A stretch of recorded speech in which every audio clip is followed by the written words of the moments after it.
अभी तक आपने कई ऐसे दिव्यांगों को देखा होगा जिनमें कुछ ना कुछ अलग क्षमताएं हैं। जैसे कि हाथ ना होने वाली लड़की को आपने पैर से खाना बनाते देखा होगा, या फिर दोनों हाथ और पैर ना होने वाले शख्स को आपने पानी में तैराकी करते देखा होगा।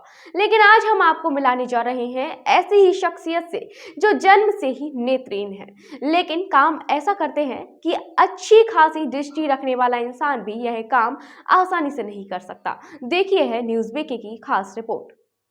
नेत्र की क्षमता को अक्सर तब देखा जाता है जब एक सुई में धागा डाला जाता है, लेकिन क्या आपने सोचा है कि जिसकी आंखें ही ना हो और वह सिलाई मशीन के साथ पूरा दिन व्यतीत करता हो, और फिर बात चाहे सिलाई मशीन की सुई में धागा डालने की हो या उसके एक एक पुर्जे खोलकर उसे दुरुस्त करने की भी हो। न्यूज़ बीके की टीम आज एक ऐसे ही अद्वितीय क्षमता रखने वाले शख्स से मिली। तो आइए सबसे पहले हम आपको मुलाकात कराते हैं एक अद्भुत क्षमता रखने वाले इस शख्स से। नमस्कार, आप देख रहे हैं न्यूज़ बीके और मैं हूं प्रियंका। हमारे खास मुलाकात प्रोग्राम में आप सभी का बहुत बहुत स्वागत है। कहते हैं कि जिंदगी उसी के साथ खेलती है जो खिलाड़ी बेहतरीन होता है। जिंदगी उसी के साथ खेलती है जो खिलाड़ी बेहतरीन होता है। और दर्द सभी के एक से है, लेकिन सबके हौसले अलग अलग हैं। कोई हताश होकर बिखर जाता है तो कोई संघर्ष करके निखर जाता है। आज हम आप खास मुलाकात जो है प्रोग्राम में आपको मिलाने वाले एक ऐसी ही शख्सियत से जो वाकई अविश्वसनीय है, और वो जो कार्य करते हैं वो भी वाकई अविश्वसनीय है और प्रेरणादायक है। जी हाँ, इस वक्त हमारे साथ मौजूद है एक ऐसी शख्सियत जो जन्म से ही नेत्रहीन है और काम ऐसा करते हैं जो वाकई कोई भी नहीं कर सकता। जो है कि ये हमें पता चला है कि ये नेत्रहीन होने के बावजूद भी इतना बारीकी काम करते हैं, सिलाई मशीन को जो है सही करते हैं। अभी हमारे साथ मौजूद हैं, हम उनसे जानेंगे कि वो जो है ये काम को कैसे जो है सफल बनाते हैं। जी हाँ, आपका नाम? नफीस अहमद।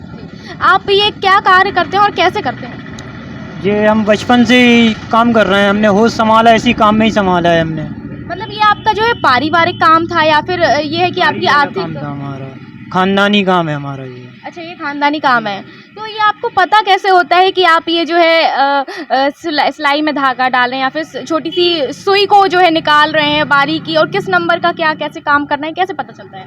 ये सब हमने अपने अंदाज से, हमारे ये सब में औजार रखे हुए हैं। हाँ। सब ये हमारा जो बचपन से हमने जो दिमाग में बैठा ली है ये चीज़ें कि हमें ये करना है, तो वो चीज़ हमारे दिमाग में बैठी है।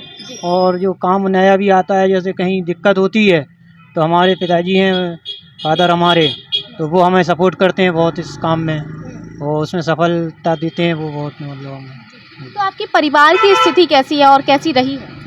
बहुत अच्छी है। हमारे फादर का जो बाईपास सर्जरी हुई थी अभी 5 साल पहले, तो मैं अकेला यहाँ बैठा था, किसी मतलब कारण नहीं बैठ पा रहे थे। वो करीब 6, 7, 8 महीने दुकान नहीं बैठे, तो मैं खुद अकेले संभाला है मैंने खुद उनका, और मैं ही घर को मतलब मेंटेनेंस करता हूँ घर पूरे। तो आप घर में बड़े हैं, आपसे? मैं बड़ा हूँ घर में सबसे। अच्छा, तो आप मतलब इस कार्य को जो है बचपन से कर रहे हैं, बचपन से ही जो है आपको प्रेरणा कैसे मिली आपको इस कार्य को करने की? इसकी हमारे फादर ही सपोर्टर रहे हैं, बस सबसे बड़े फादर वो सपोर्टर रहे हैं। और फिर थोड़ा सा हमने भी अपने आप से भी कोशिश करा है कि हमें करना है कुछ, तो इस वजह से हमने इन काम में थोड़ा दिमाग लगाया, अपना ध्यान भी इस काम में लगाया, तो हमें मालिक की कृपा रही हमारे ऊपर कि इस काम में हमें वो मिला है, सफलता मिली। जी। तो आपके घर में कौन कौन है? मेरे घर में मेरे 2 भाई हैं मेरे से छोटे, और 2 बहनें हैं। बहनों की शादी हो चुकी है, तो वो लोग बाहर रहती हैं, एक बहन। अच्छा। जी। और मैं फादर हैं, मेरी मदर अभी एक्सपायर हो गई हैं कुछ टाइम पहले, 16 मई को मेरी मदर एक्सपायर हो गई हैं। तो जो है कि आप एक दिन में कितनी कमाई कर लेते होंगे, कितनी मशीन जो है सुधार लेते होंगे? अब जी तो खैर काम है, कभी आता है कभी कुछ नहीं है, ऐसा काम में तो खैर कोई नहीं। यहाँ फिर भी ये है कि 2, 4, 5 मशीनें करता हूँ। मेरे पास हैं करीब 100 150 किलोमीटर के आसपास के आते हैं ग्राहक, नाम से मम्मू मशीन के नाम से जाने जाते हैं। तो जैसे कि भाई साहब ने हमें बताया कि उनकी जो है मम्मू सिलाई मशीन की दुकान से ये जो है रिपेयरिंग की जाती है। तो भाई साहब आपसे कब से चल रही है ये दुकान? हमारी 35 साल करीब दुकान हो गया। अच्छा। हाँ, 35-37 साल करीब दुकान को हो गई हैं। और पहले हमारे दादाजी करते थे यही काम, तो वो इधर ही आगे को थी दुकान थोड़ी सी उनको, और ये हमारी खुद की जो है तो इसको 35 साल करीब दुकानें हो गई हैं। मतलब ये आपके पारिवारिक किया जा रहा है, परिवार के बहुत पहले से दादा और पिताजी आपके करते चले आ रहे हैं। जी। अच्छा, तो आप इस काम को जो है करने में सक्षम कैसे हो जाते हैं? मतलब इतना बारीक काम जो है आपको करना, आपको अंदाजा लगा कि जो है करना होता है काम की, क्या चीज़ क्या नट बोल्ट कहाँ लगाना, ये बहुत जो है कठिन काम है, तो आप इसको कैसे कर लेते हैं? ये सब कोशिश करते हैं, सब कोशिश करने में ही कामयाबी मिलती है। मतलब वही है कि कोशिश करने वालों की कभी हार नहीं होती। भैया का कहने का मतलब यही है कि नहरों से डरकर नौका पार नहीं होती और कोशिश करने वालों की कभी हार नहीं होती। आगे हम और जानेंगे भैया से, आप थोड़ा सा हमें करके दिखाएंगे कि किस तरह आप जो है नट बोल्ट लगाते हैं और मशीन को किस तरह जो है सुधारते हैं।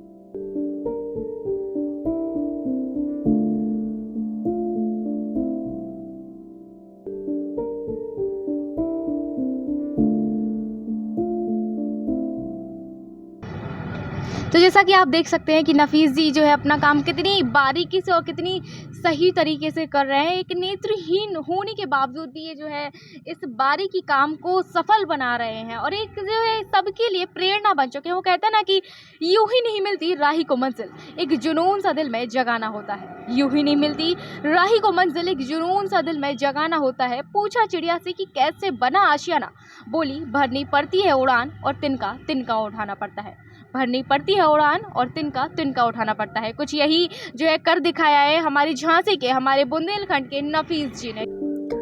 नफीस ने जब से होश संभाला है तब से ही वह अपने पिता के साथ उनके काम में हाथ बटा रहे हैं। वैसे तो नफीस की दोनों आंखों में रोशनी नहीं है, लेकिन उनके हाथ ही जैसे उनकी आंखें हैं। नफीस सिलाई मशीन को जब रिपेयर करते हैं तब उन्हें कुछ देखने की जरूरत नहीं पड़ती। उनके टूल्स एक निश्चित स्थान पर रखे होते हैं और बड़ी सफाई से वह सिलाई मशीन से एक एक पुर्जे को खोलते हैं और पूरी मशीन की कुछ मिनटों में ही सर्विस कर देते हैं। मशीन का कौन सा पुर्जा खराब हो गया है, नफीस उसे हाथों में लेकर ही बता देते हैं। नफीस ने यह भी बताया कि जब उनके पिता बीमार हुए तो पूरे परिवार की जिम्मेदारी उनके कंधों पर आ गई थी, जिसे उन्होंने बखूबी निभाया। हालांकि अब नए युग में सिलाई मशीनों का काम काफी हद तक कम हो चुका है। बाजारों में आज रेडीमेड कपड़ों का जमाना है। इसके बाद जो बचे कुचे कपड़ों के कारीगर हैं या जो कपड़े बनाने के कारखाने हैं, वहाँ इलेक्ट्रॉनिक्स मशीनों का उपयोग हो रहा है।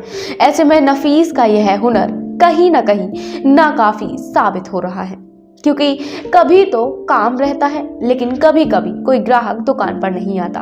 आलम यह है कि नफीस और उसका परिवार मुफलिसी में जीने को विवश है। आज जब हमारी चैनल की टीम नफीस से मिलने पहुंची तो देखा कि वाकई उनका कार्य काफी प्रशंसनीय है। नफीस और उसका परिवार काफी प्रयासों के बाद मामुश्किल अपनी 2 वक्त की रोटी का इंतजाम कर पाता है।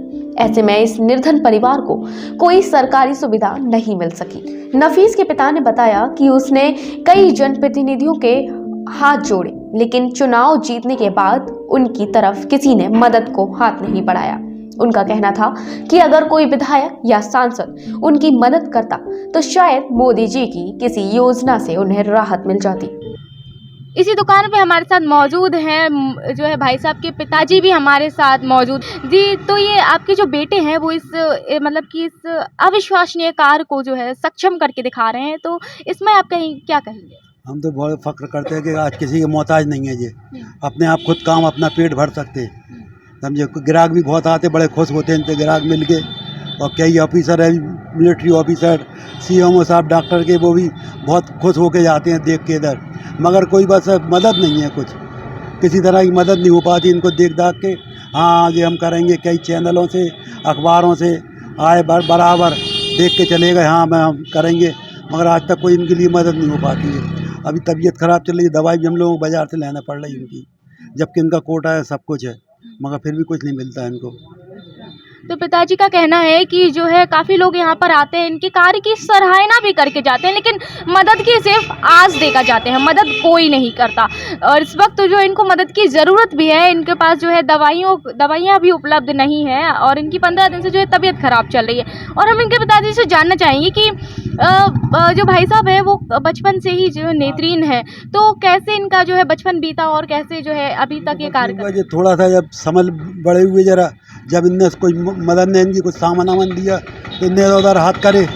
जब इनको वो मालूम पड़ा, हम लोगों को काफ़ी चेकअप करवाया, हम लोगों ने कई जगह बाहर भी ले गए कि कुछ होए, मगर उसका उन्होंने कहा कि इनका कुछ नहीं हो सकता। तो बस फिर इसको हम ले आते दुकान पे अपने पास बैठा लेते थे। तो बस धीरे धीरे करके इनने अपने काम करना, पेचकस उठाया, कहीं कुछ खोला खाली करना, कहीं कुछ करना, ये इनने अपना करते रहे। और जब ज़्यादा उलझ जाते थे कहीं तो फिर हम इनको बता सब करवाते थे इनसे ही, मगर बस इनको ऐसे तो ऐसा करो, अब ऐसा करो, तो सब अपने आप करते हैं। पूरी मशीन खोल के अपने यहाँ सब फिट करेंगे और सब काम करेंगे। ग्राहक भी कितने ऐसे होते कि जो आवाज़ से पहचान लेते उनको, कई ग्राहक इनके ऐसे आते हैं कि जो बच्चे वह भी रिश्तेदार भी भाई भी सब ज़्यादातर ये आवाज़ से सबको पहचान लेते। और घर पे भी किसी के मोहताजी नहीं है। घर पे जहाँ इनका सामान रखा है वो तो अभी इस दिन क्या हुआ कि थोड़ा सा चक्कर से आए तो गिर पड़े जी, तो वो एकदम ब्लड से आ गया मुंह से और नाक से, तो बस उससे बाद एकदम तभी कमज़ोरी बहुत हो गई इनको। तो उसकी वजह से इनको दिखाया सब जगह, टीबी अस्पताल भी चेकअप करवाया था कि चलो भाई हो सकता कुछ वो इसमें हो, मगर वो लोग कुछ बताती नहीं है कि नहीं ठीक है, सब कुछ ठीक है, कुछ नहीं बताते। फिर मेडिकल भेज दिया था, तो मेडिकल भेज गए तो मेडिकल वालों ने फिर दवाइयाँ बाज़ार से लिख दी थी कि बाज़ार से आप जो करो, तो अभी तक वो दवाई चल रही, कोई उसका हल नहीं निकल पा रही है जी। तो इनके पिताजी ने हमें जैसा कि है बताया कि इनके बचपन से ही इस कार्य में रुचि रही है और इनके पिताजी इनकी इस कार्य की जो है प्रेरणा रहे हैं। और ये भी बताया कि जो भाई साहब हैं वो जो है नेत्रहीन होने, नफीस भाई साहब नेत्रहीन होने के बावजूद भी जो है ग्राहक आते हैं उनकी आवाज़ से उनको पहचान लेते हैं। जी हाँ, मतलब एक अलग ही इनके पास ये टैलेंट अलग है कि जो है ग्राहकों की आवाज़ से उनको पहचान लेते हैं। और अभी हम आपको इनकी दुकान भी दिखाएंगे जो है किस तरह से इनकी दुकानें बनी है। कितने तो ऐसे आते हैं कि जो कहते हैं कि हमें इन्हीं से काम कराना है, हमसे नहीं कराना। हम कितने ऐसे ग्राहक आते हैं कि आपसे नहीं कराना है, हमें उन्हीं से कराना है, नफीस से ही कराना है। अच्छा, तो मतलब ग्राहक आते हैं तो इनका ही कार्य उन्हें पसंद आता है कि इनसे ही करवाना है, नहीं कराना है, उन्हीं से कराना है हमें। अच्छा, हम लोग बैठ जाते भैया तुम ही करो, अब क्या करें। अच्छा। दुकान के कैसे हालात हैं, बनाते करते हैं। तो ग्राहक भी बहुत खुश रहते हैं इनसे, और ग्राहक भी जो अपने पैसे दे जाते। हमारी बाईपास हुई थी तो बराबर 4 महीने 5 महीने दुकान पे पूरी अकेले दुकान खुद संभाली, समझे। नहीं, हम ये कह रहे थे कि इनके जो है बचपन कैसे बीता और जो है स्कूलिंग हुई है। नहीं, स्कूल ले गए तो अब दिखता ही नहीं, तो कुछ नहीं पढ़ नहीं पाए। हम लोग इनको उंगली पकड़ के ले आते थे, सो आते थे, तो बस शाम को फिर हम जाते तो ले जाते थे अपने साथ, दिन भर हमारे साथ ही बैठते थे। ये नहीं मालूम था हमें कि एक दिन हमारे मददगार बनेंगे। आज अपने ना किसी का वो एक आपको बताया, मिलिट्री का ऑफिसर आया, मशीन ठीक करी उनने, और उनने कही कहले भैया, हमने कहा था ब्लैंक है। मशीन ठीक करने के बाद कहले कैसे आप बाप हो कि आप इनको कह रहे हैं कि ब्लैंक है, हमने यहाँ से दिखता नहीं है।